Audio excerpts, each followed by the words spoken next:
first and foremost, do your own due diligence. Make sure that you are aware of the new regulations coming out and changes in approach. So go to the PCAOB website, sign up for their news bulletins, their news releases. Do the same thing on the SEC website.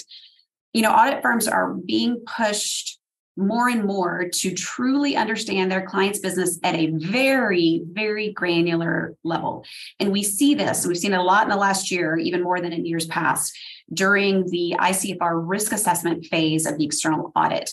Whenever we hear the phrase, would an individual not familiar with your industry or your company understand your process is documented? When we hear that, we know that's a question coming from the Q&A partner. That is a question coming from a new level of quality assurance or some new guidance because of what the PCAOB has published.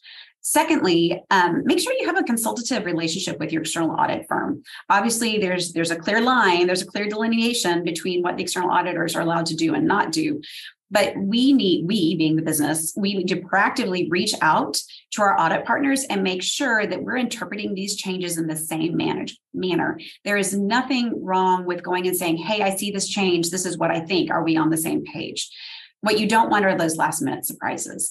We really need to be working together, the business, the consultants, internal audit, as well as the external auditors, making sure we're working together that we get to the best possible result. Because the PCAOB has made it very, very clear that enforcement will not just be limited to companies. Individuals are fair game. The SEC has made these same statements. For 2023, we should expect to see a continued focus on financial statement areas that generally are complex in nature, so complex, unusual transactions, things that require significant judgment or are susceptible to change. So think reserves or contingencies. And fraud, always fraud. Again, it's all over the news with the cryptocurrency. It will continue to be a huge topic, as it should. Yeah, absolutely. And fraud, you see that in not only in the news, but obviously it's a reoccurring theme in everything that we're doing here. And if you remember, part of the certifications on the Q's and K's, they're signing off that there is no fraud, right? Right. And to restate something that you mentioned earlier, Elizabeth, more likely than not, a company's audit opinion covers both the financial audit as well as the audit of the ICFR. What are the controls covering the numbers and disclosures within the SEC filing? And I really see companies spend so much time and energy on the financial statement audit.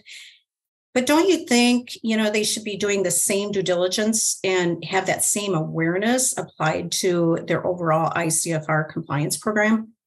Absolutely. And I say that not just because this is what I do for a living, but to your last bullet, your ICFR compliance program, it should be strong, it should be realistic, and it should be responsive both to the changes in your company, but as well as the stated intent of the PCAOB chairman, which is to evolve. We have had a 20-year regulatory hiatus. It's time to play catch up.